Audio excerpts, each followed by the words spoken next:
2014. Recently, old photos of the couple during their happier days have been making the rounds on X, and people have been pointing out how even though Meghan looked ecstatic at the time, They say the past has a funny way of resurfacing.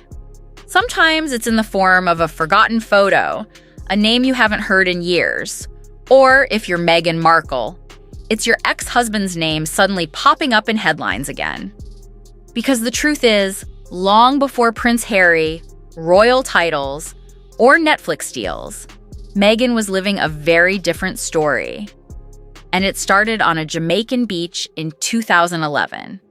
As far from a royal event as you can imagine. Beer and barbecue on a beach in Jamaica. Meghan's first wedding to a TV producer named Trevor Engelson.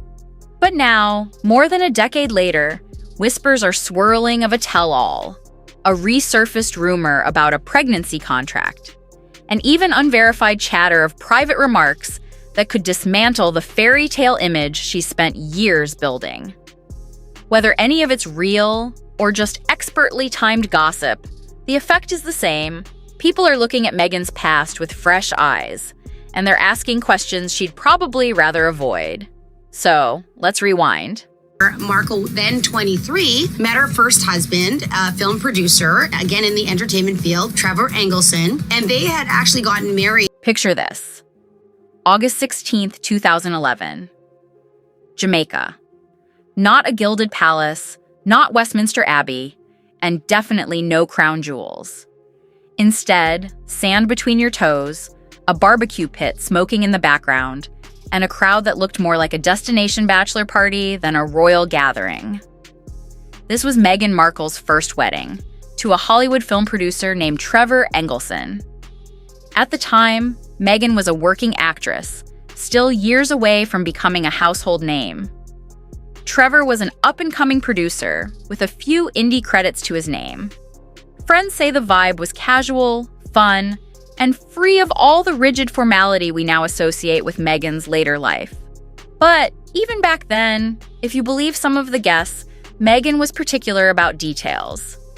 One claimed she had a mental checklist for the day, who could approach her directly, which guests had to go through the maid of honor, and which should simply wave politely from a distance. Charming or controlling, depends on who you ask. What no one could have guessed then is that this marriage, which began with beer on the beach, would quietly unravel just 2 years later. Just before the marriage, she got her breakout role on Suits, which had her go to Toronto, leave Toronto to film in Toronto with a heavy schedule, leaving Trevor Engelson in LA. The news By 2013, Meghan had landed her breakout role on Suits, filming in Toronto. It was a game changer for her career, and, apparently, a turning point in her marriage. Distance became the unspoken third party in their relationship. Trevor's production work kept him in Los Angeles, while Meghan's schedule kept her in Canada for most of the year. That's not unusual in Hollywood marriages. But according to long-circulating rumors, Meghan allegedly issued a blunt ultimatum: move to Toronto full-time, or we're done.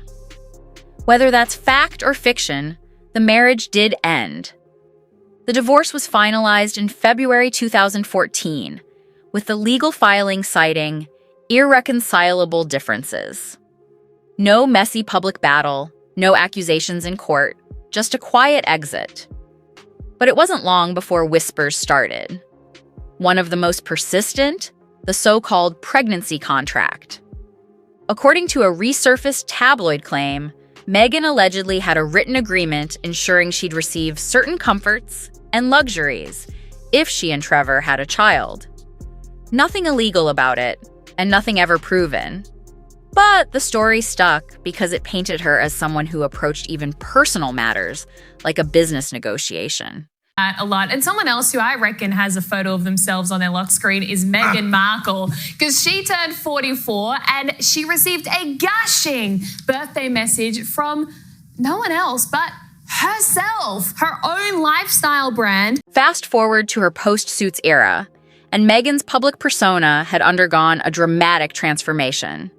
She wasn't just an actress anymore, she was a lifestyle figure, a humanitarian, and, soon enough, a royal. But here's where critics, and now, reportedly, Trevor himself, say the pattern emerges. The idea that Meghan sees herself less as a person navigating life and more as a brand to be curated, packaged, and marketed. In interviews over the years, Trevor has rarely spoken about Meghan directly. But when he has, there's an undercurrent of someone who watched that transformation happen up close. Some insiders claim that after Suits took off, Meghan began surrounding herself exclusively with people who could elevate her professionally. Longtime friends faded into the background. Invitations became more strategic. Every public moment seemed to be calculated for maximum impact. It's a common move in Hollywood. Protecting your image is practically part of the job.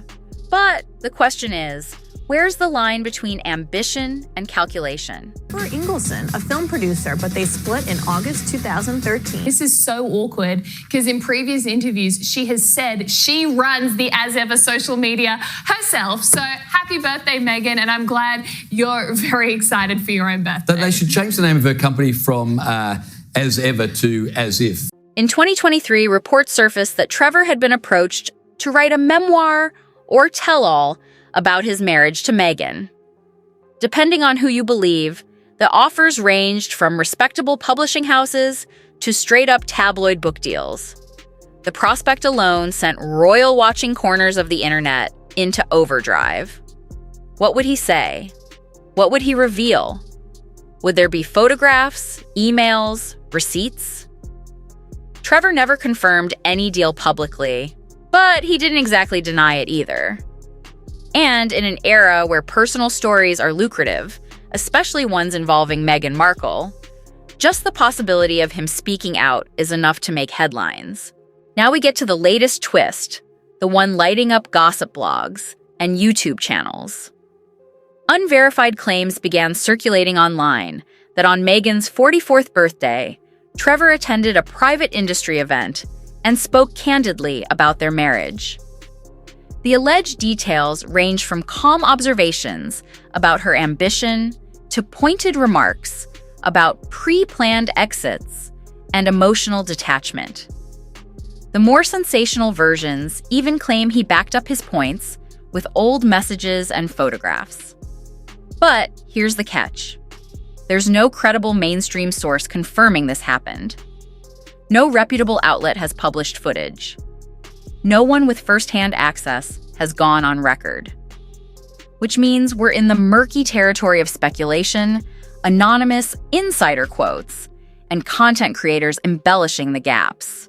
Still, the rumor is sticky because it fits the public's favorite narrative formula. A personal bombshell dropped at the most inconvenient possible moment. Which brings us to the topic of Meghan Markle. It's her 44th birthday. Happy birthday to you and all that. On Instagram, there's not really anybody posting happy birthday. Whether or not this alleged birthday truth bomb ever happened, the reason it's resonating is simple. It aligns with a pre-existing storyline about Meghan. One where she's portrayed as meticulous, ambitious, and willing to sever ties if they no longer serve the image she's building. Trevor in this narrative becomes the authentic voice, the one person who knew her before the palaces and PR teams, before the Montecito mansion and media deals. And that authenticity, real or perceived, is hard for any public figure to counter. The palace stayed silent for the good of the monarchy. Friends often stay silent to avoid the spotlight. But an ex with nothing to lose? That's a wild card. Behind the scenes, Meghan's team is no stranger to crisis management. From the Netflix documentary Backlash to the Spotify deal collapse, they've had practice redirecting a story. But personal accounts, especially from people who were once close, are different. You can't dismiss them as misinformation without indirectly calling the person a liar. You can't easily sue without dragging the details into public court. And you can't ignore them if they're dominating the online conversation. This is where the chess analogy comes in. If Trevor is even considering a public project, be it a memoir, an interview, or something more subtle, Meghan's team has to decide whether to play offense, defense, or both. So here's the real question. If Trevor does speak, will it be measured and careful? Or will it be the kind of headline-grabbing account that changes public perception overnight? And perhaps the bigger question, how much of the Meghan Markle story is still untold? Because in the court of public opinion, timing is everything. And whether it's this year, next year, or 10 years from now, the one person who shared a life with her before the world knew her name might be the one to define her legacy in ways she can't control. In a world where public image is everything, controlling your narrative is the ultimate power move. But once someone else starts telling your story, the script is no longer yours. And if the rumors are even half true, Meghan's ex-husband may be holding a pen she can't take back.